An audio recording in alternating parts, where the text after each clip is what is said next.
오늘 말씀의 제목은 오직 성경입니다. 2024년 9월 22일부터 28일까지 제4차 로잔 대회가 열렸습니다. 이 로잔 대회 주제는 교회와 함께 그리스도를 선포하고 나타내자. 영어로는 Let the Church Declare and Display Christ Together 이라는 주제로 이 로잔 대회가 있고 난 다음에, 그리고 물론 이 로잔 대회가 진행되고 있는 동안에 서울 선언문이 발표되었습니다. 이로 인해서 기독교를 비롯한 많은 곳에서 일부는 이것을 동의하고 지지했지만 또 한편으로는 비판을 넘어 비난이 일어났습니다. 어떤 분들은 통합으로 나아가는 중요한 일이라고 평했습니다만 어떤 분들은 강력하게 반발하고 복음을 훼손하는 중대한 죄라고 평했습니다. 저 같은 경우에는 선후배를 포함해서 저와 같이 공부했던 분들, 총신 쪽에 있었던 분들은 이 로잔 대회를 기독교를 떠난 헛소리 쪽의 의견을 모으고 비판하는 입장에 있었습니다. 일단 로잔 대회에 대해서 언급하면요, 각각의 선교지에서 선교하던 선교사들이 연합의 필요성을 느꼈다고 합니다. 그러나 기존의 교회 연합체인 WCC가 지나친 인간화, 상황화에 치중하고 진보주의, 자유주의의 모습을 보인 것에 반해 선교에는 소홀히 한 것에 대해서 불만을 가지고 있었습니다.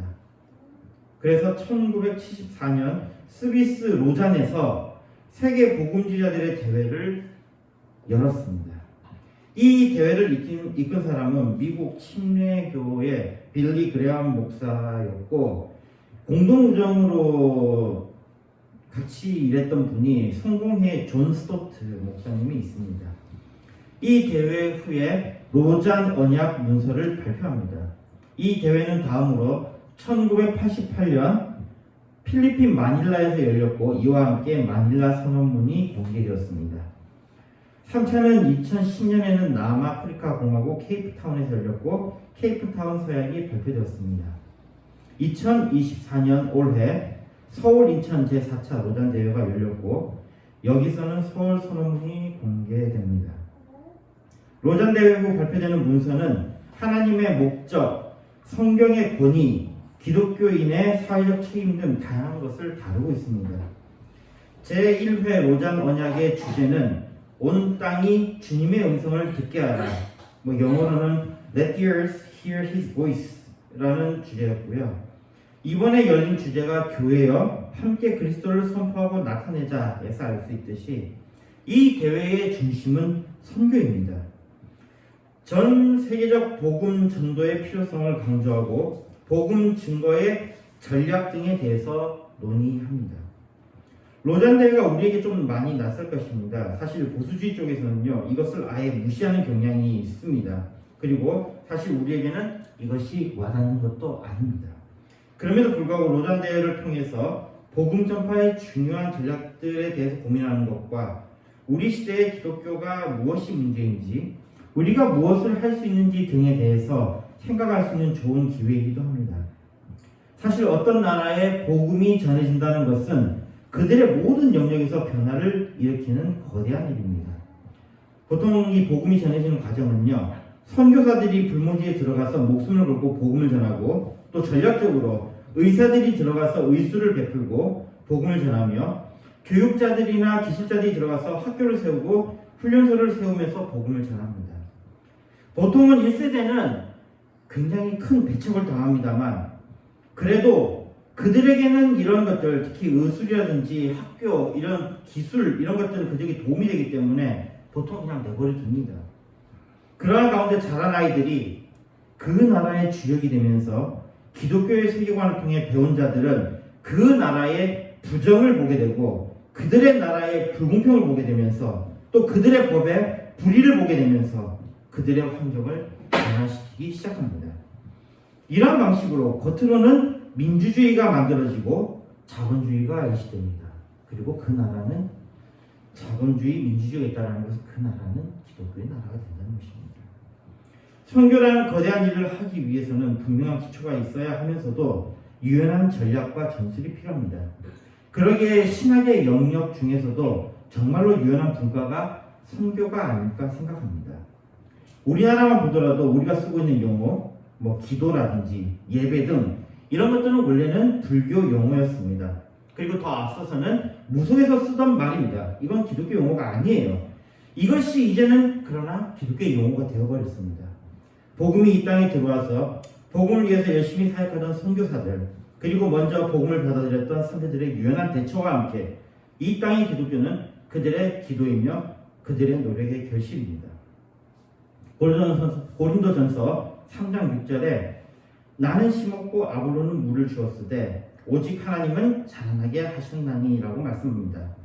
물론 이 모든 것들을 주관하시며 열매를 거두게 하시는 분은 하나님이시기 때문에 오직 하나님께 영광을 돌리는 것이 합당합니다. 그러면서도 우리는 선배들의 노력을 기억하고 우리도 그들과 같이 주님을 따르는 그리스도인이 되기 위해 믿음의 선한 싸움을 싸워야 할 것입니다. 로잔 대회가 22일 인천 송도 컨벤시아에서 개최되고 이날 로잔 홈페이지에 서울 선언문이 게재되었습니다. 이날 올린 것은 실수였다고 합니다. 그러나 23일에 다시 그것을 다듬어서 정식으로 발표가 되었습니다. 이것을 전하는 매체에서 서울 선언문 공개에 대한 언급이 있었습니다. CBS 뉴스에서 이렇게 이야기했어요. 동성애 전 세계 분쟁, 기술 발전에 대해서 다루어졌지만 기후 변화나 구조적 차별 문제, 양극화는 거의 다루어지지 않음에 대해서는 아쉽다라는 그런 보도를 했습니다. 그리고 CBS에서 한 말 중에 귀에 굉장히 거슬리는 문구가 있었습니다. 이 부분인데요. 특별히 문자적 성경 읽기를 경계하며 역사적, 문화적, 정경적 맥락에서 성경을 읽어야 한다고 강조했다. 이렇게 CBS에서 이야기를 합니다. 이 말을 뉴스 진행자가 언급하는데 사실 이것은 우리가 믿고 있는 바가 아닙니다. 다른계 무생들 가운데서도 이것을 비판하시는 분들이 있어서 그분들의 이야기도 들었습니다. 제가 잘못 들은 것은 아니었습니다. 1517년 10월 31일 비텐베르크 대학교 교회 정문에 교황을 중심으로 하는 소유럽 정치와 서방 교회의 면죄부 판매, 연옥에 대한 교황권 주장, 그리고 공로 사상을 비판한 내용의 95개조 반박문이 붙었습니다. 우리가 잘 아는 마르틴 루터가 이 일을 벌였습니다. 그러나 이것이 그렇게 큰 영향을 줄지는 루터도 몰랐다고 합니다. 그 결과 지금 우리가 보고 있는 바 가톨릭과 개신교가 갈라져 나왔습니다. 이때 중심이 되었던 5가지 솔라가 있습니다. 라틴어로 솔라 스크립투라, 솔루 스크립투스, 솔라 그라티아, 솔라 피데, 솔리데오 글로리아, 이 5개의 솔라입니다. 모든 솔라는 그 근거가 첫 번째 솔라인 솔라 스크립투라로 귀결됩니다. 루터의 반항은 성경을 읽으면서 시작되었습니다. 라틴어로만 읽히던 성경, 라틴어는 귀족들, 학자들 정도만 읽을 수 있는 것이어서 그래서 성경을 읽지 못했던 사람들을 위해서 독일어 성경을 번역하였고 영어 성경, 프랑스어 성경 등 종교개혁 가운데 일반 사람들이 쓰는 언어로 성경이 번역되었습니다. 그리고 사람들은 성경을 직접 읽기 시작했습니다. 성경을 읽음으로 인해서 교황 체제에서 벌어지고 있는 온갖 악한 만행이 드러났고 개혁이 일어났습니다. 개신교가 일어났고 가톨릭 내에서도 개혁이 일어났습니다. 이 개혁의 중심에는 솔라 스크립투라, 즉 오직 성경이 있었습니다. 지금도 우리는 우리의 기준을 성경에 두고 있기 때문에 그래서 우리는 5가지의 솔라를 그대로 따릅니다. 성경에 따라 솔로 스크립투스, 오직 그리스도만이 우리의 구원자시며 솔라 그라티아, 오직 은혜로 우리가 구원을 받는 것이며 솔라 피데, 선행 등 다른 어떤 것이 아닌 오직 믿음으로 의에 이르며 솔리데오 글로리아, 이 모든 곳에서 오직 하나님만이 영광을 받으셔야 한다는 이것을 우리는 받아들이며 따릅니다.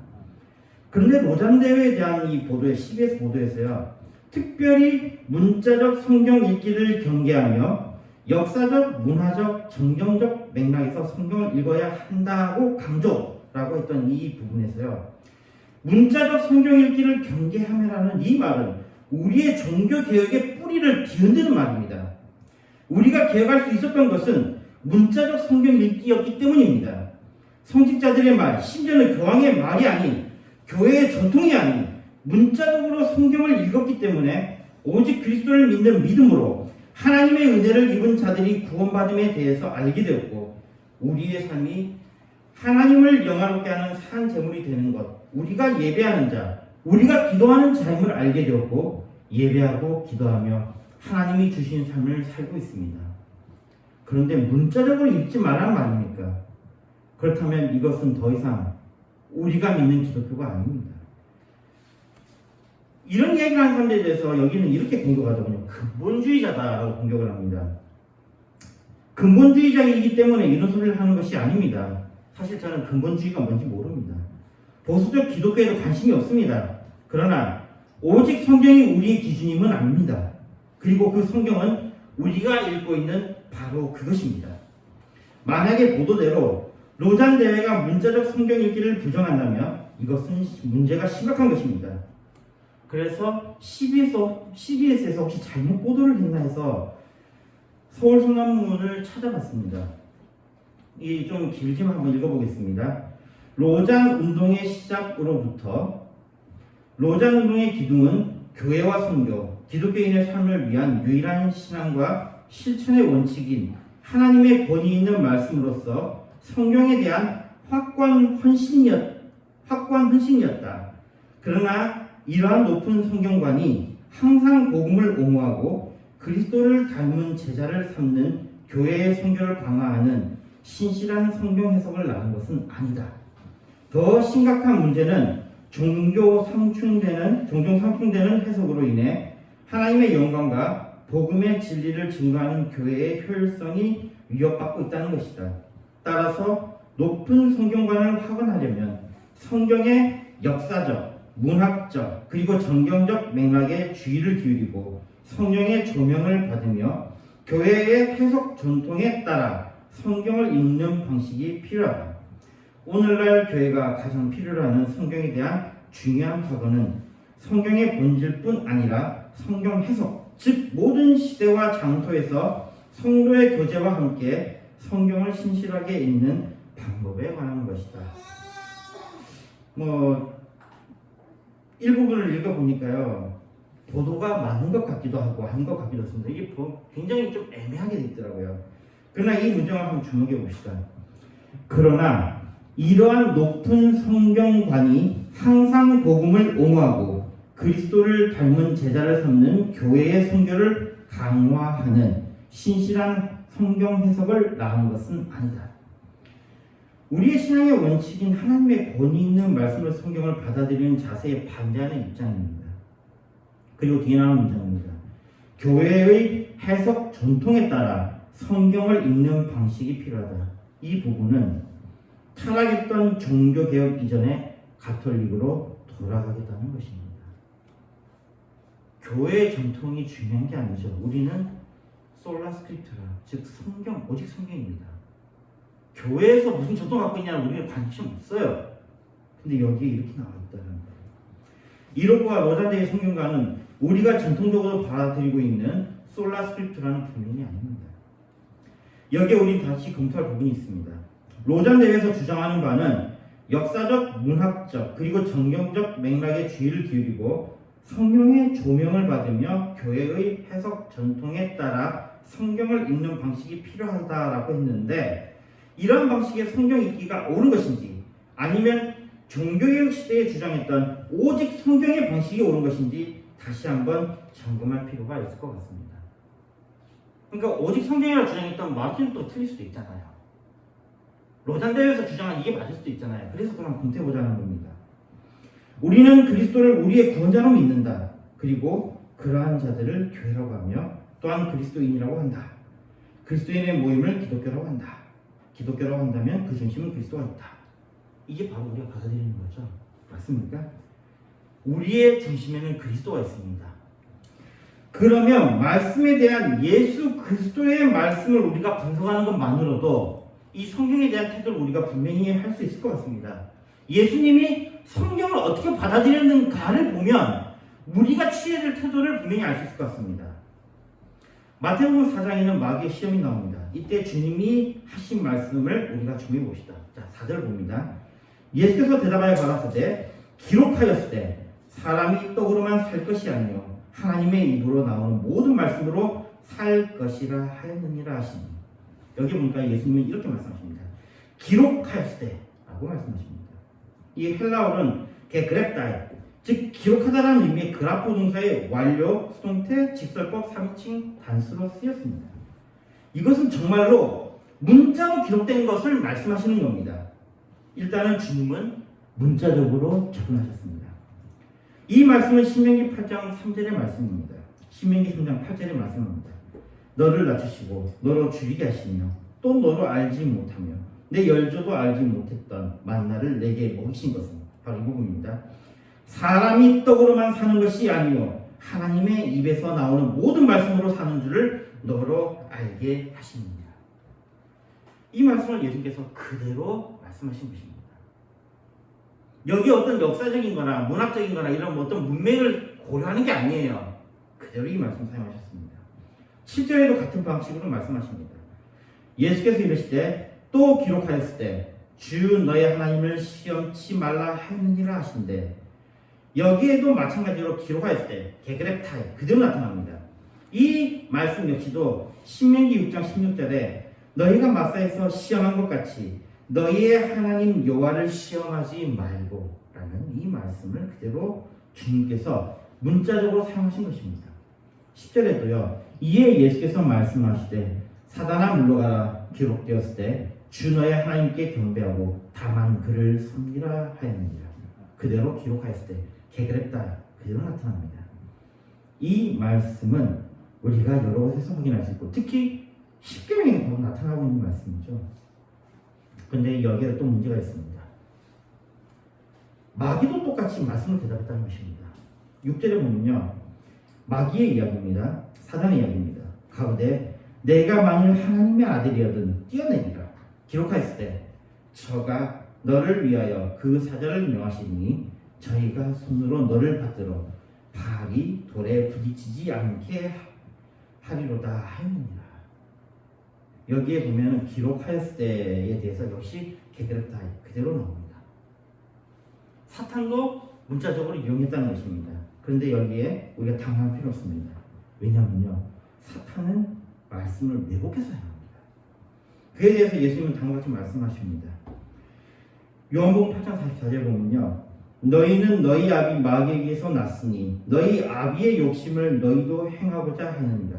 저는 처음부터 살인자여 진리가 그 속에 없으므로 진리에 서지 못하고 거짓말을 할 때마다 제 것으로 말하니 이는 저가 거짓말자니요 거짓의 아비가 되었습니다. 6절의 마귀는 어떻게 속이는지 한번 봅시다. 이 말씀은 시편 91편 11절에서 12절에 있는 말씀입니다. 저가 너를 위하여 그 사자들을 명하사 내 모든 길에 너를 지키게 하십니다. 저희가 그 손으로 너를 붙들어 발이 돌에 부딪히지 않게 하리로다.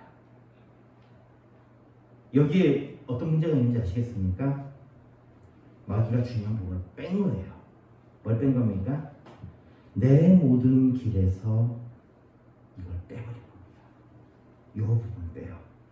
이 내용이 생략된 그리고 축자적으로 하는 글자 하나하나를 읽는 방식으로 이 선택적인 말씀을 인용합니다.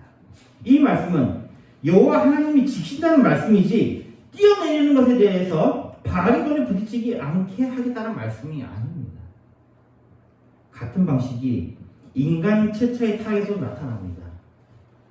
바로 특별히 문자적 성경 읽기를 경계하며 역사적, 문화적, 정경적 맥락에서 성경을 읽어야 한다고 강조하는 이런 방식으로 하나님의 말씀을 왜곡했던 하와는 선악과를 먹음으로 불순종의 길을 걷기 시작했습니다. 창세기 2장 17절에 보면요.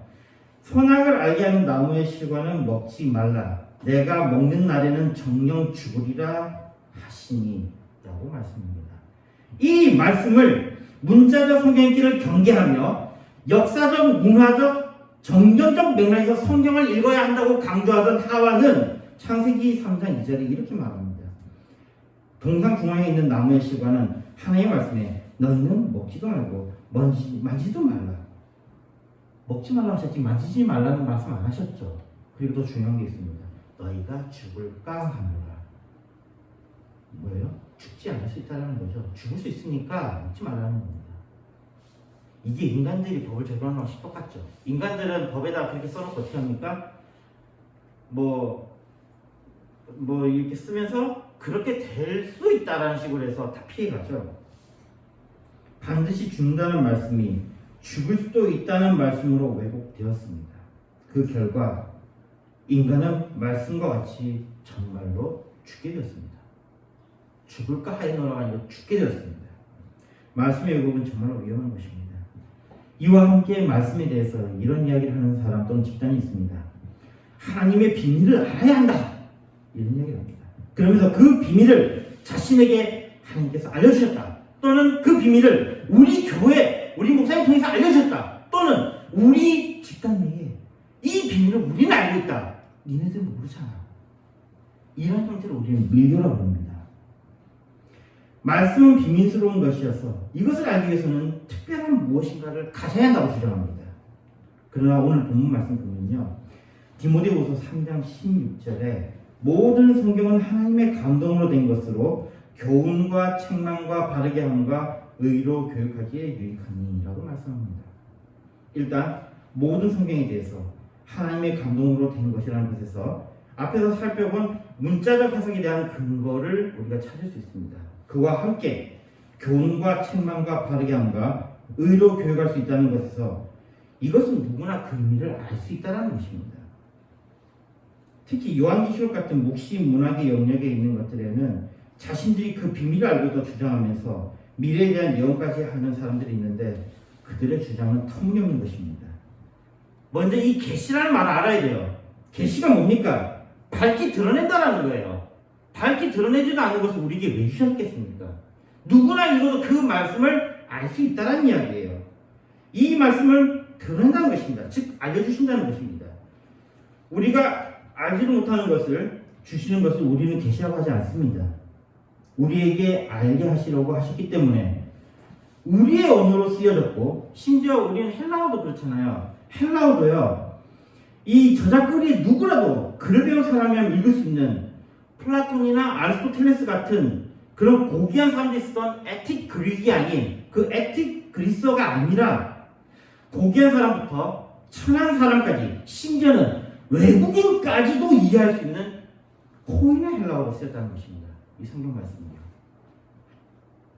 이것은 처음부터 감추려는 것이 아니라 즉 밀교의 밀서가 아니라 계시 즉 밝히 드러내어 누구나 읽을 수 있다는 것입니다. 우리가 요한계시록에서 왜 자꾸 헤맵니까? 그 안에 비밀이 있다고 하는 사람들의 말에 속아서 그래요. 그 말씀 그대로 읽어보면 그 말씀 그대로잖아요. 근데 자꾸 그 안에 비밀이 있다고 해요. 거짓입니다. 계시라고 하면 반드시 우리로 드러내고 우리로 알게 하는 것입니다. 누구나 알 수 있어야 되는 게 그게 계시입니다. 중세에는 한동안 어려운 라틴어 쓴 성경을 고집했지만 그래서 성경을 읽지 못했습니다만 종교개혁 후에는 다시 누구나 읽을 수 있는 자국어로 성경을 번역했고 종교개혁 이후에 다시 헬라어 성경 등 언어 성경이 세상에 나옵니다. 놀랍지 않습니까? 성경 원래 쓰여진 것이 헬라어. 우리가 지난번에 다 다뤘습니다. 제일 처음에 우리가 받았던 건 헬라어본입니다. 70인요. 그리고 신약성경. 그러니까 우리는 먼저 헬라어본을 받았어요. 그 이후에 히브리어본이나 이런 것들이 나오는데 이것들이 원어로 쓰여진 성경인데 그 성경이 언제 다시 나타났냐면 바로 종교개혁 이후에 다시 나타났다는 거예요. 그럼 그 이전에는 하나님의 말씀에 원뜻도 관심이 없었다는 얘기예요. 뭐에만 관심이 없었다고요? 라틴어로 자기들 마음대로 해석을 했다는 겁니다. 그리고 그 말씀에 따라 오직 그리스도를 믿는 믿음으로 구원을 받는다는 그 사실이 세상에 알려졌고 우리가 스스로 기도할 수 있다는 놀라운 사실, 우리가 스스로 예배할 수 있다는 기쁜 소리, 즉 복음을 다시 제공하게 되었습니다. 말씀 읽겠습니다. 기독교에 있는 곳에는 말씀이 있습니다. 이 말씀에 대한 여러 도전들이 있었고 지금도 있습니다. 이 귀한 하나님의 말씀을 있는 그대로 받아들이지 못하게 하는 자들, 심지어는 교회 안에도 있다는 것에 참으로 우리가 경계해야 할 것입니다. 우리는 말씀을 문자적으로 받아들입니다. 그리고 문자적으로 받아들인다는 것은 글자 하나하나 축자적으로만 받아들이는 것이 아니라 글의 문맥과 역사적 상황, 문학적 특징 등 모두를 아울러 받아들이는 것입니다. 또한 말씀이 신비로운 것이라는 것에는 동의하지만 그 신비로움으로 인해서 우리가 말씀을 이해할 수 없고 오직 몇몇의 특정 단체에게 이 비밀이 주어졌다는 것은 거부합니다. 이 말씀은 우리의 이해를 뛰어넘는 하나님의 신비를 기록했지만 하나님은 우리에게 이 말씀을 통해서 하나님의 그 신비를 드러내십니다. 하나님께서 특별히 계시하시는 이 성경을 통해서 우리는 하나님의 사랑을 알게 되며 우리를 위해 행하신 구원의 은혜에 감사할 수 있습니다. 모든 성경은 하나님의 감동으로 된 것이기에 우리는 이 성경을 사랑하며 이 성경을 읽고 이 성경이 말씀하고 있는 그리스도를 믿음으로 구원에 이르며 이 성경을 통해 우리의 삶의 길을 배웁니다. 솔라 스크립투라, 오직 성경을 통해 솔루스 크리스투스, 오직 그리스도가 우리의 구원자임을 알며 솔라 그라티아, 오직 하나님의 은혜로 솔라 피데, 우리의 공로가 아닌 오직 믿음으로 우리는 구원에 이릅니다. 이 모든 것은 교회도 아니고 교훈도 아니고 비밀을 전해준다는 자들의 농락도 아닌 오직 하나님의 은혜로 되어지는 것입니다. 그래서 솔리데오 글로리아, 오직 하나님께 영광을 돌려야 할 것입니다. 이러한 우리의 그리스도인으로서의 행동 강령과 우리가 받을 복, 하나님의 사랑, 그리스도의 은혜, 성령님의 교통하심은 솔라 스크립투라, 오직 성경에 쓰여 있습니다. 이 성경을 읽고 말씀을 묵상하며 말씀을 마음으로 받아들이고 말씀대로 살아가므로 주님의 복에 복을 받는 귀한 성도님이 되시기를 바랍니다. 고린도후서 3장 13절에 말씀합니다. 주 예수 그리스도의 은혜와 하나님의 사랑과 성령의 교통하심이 너희 무리와 함께 있을지어다. 아멘. 기도하겠습니다. 하나님 아버지 감사합니다. 우리 기본이 되는 성경 말씀을 사랑하며 이 말씀을 그대로 받아들이며 우리의 구원은 오직 그리스도이시며 하나님의 은혜로 우리가 구원받는다는 것, 이것을 받아들이며 우리의 삶에서 믿음으로 살아가는 오직 하나님께 영광 드리는 제도 되게 주시옵소서. 예수님을 기도했습니다. 아멘.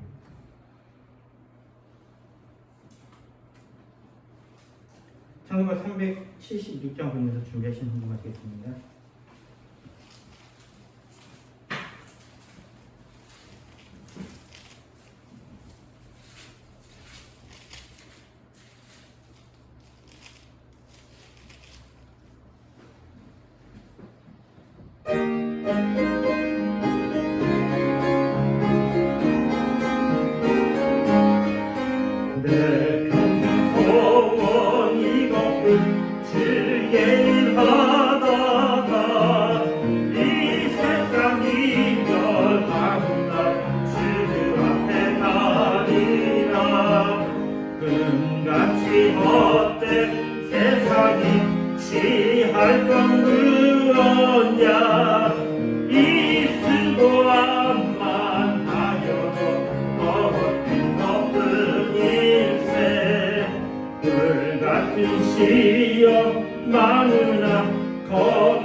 귀한 믿음은 참 고백되도다.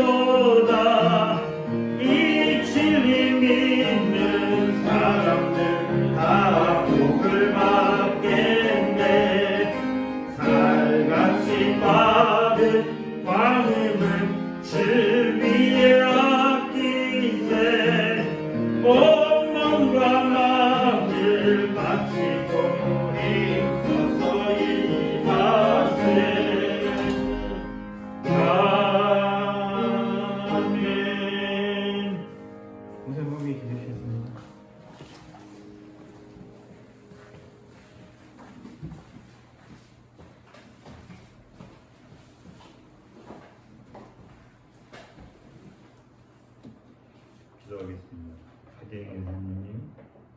11조 하나님 감사하고 감투 감사하고 최원님 감사하고 최원님 감사하고 좋으신 하나님 감사합니다. 오직 예수로 구원한다는 이 사실, 예수를 구주로 믿을 때에 하나님의 자녀가 되면 모든 문제들이 해결되면 하나님의 백성, 하나님의 자녀, 아버지가 된다는 사실을 다시 한번 저들에게 말씀을 통해서 아버지는 듣게 하시고 깨닫게 하시고 우리 마음속에 믿음을 주심을 감사합니다. 말씀으로 말미암아 되어진 모든 성경 말씀, 이 말씀이 곧 하나님의 깊은 은혜가 있음을 믿습니다. 이 시간에 귀한 예물을 드렸습니다. 11절로 감사할 수 있는 드린 손길마다 우리 하나님이 축복해 주시고 은혜를 그 영육간에 강건케 하여 주옵소서. 영육간에 하나님의 은혜가 넘치게 하여 주옵소서. 이 예물이 쓰여지는 곳에 하나님 나라가 확장되게 하시고 하나님의 나라가 이루어지는 놀라운 역사가 아버지는 알 수 있도록 사용되도록 관리하는 자들의 손길을 주장하여 주옵소서. 감사를 드렸고 예수님의 이름으로 기도드리옵나이다. 아멘. 찬송가 3장입니다.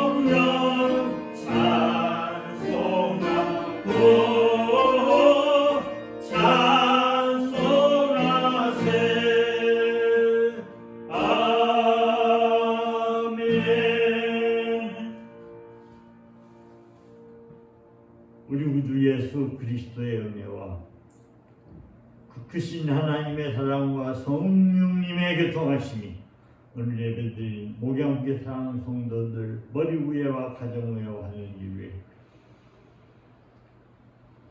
오늘 전 세계 하나님 앞에 나와서 예배드린 자들 예수를 구주로 믿는 자들 머리 위에와 가정 위에와 하는 일 위에 앞으로 순도받아서 구원받을 자들 머리 위에와 가정 위에와 하는 일에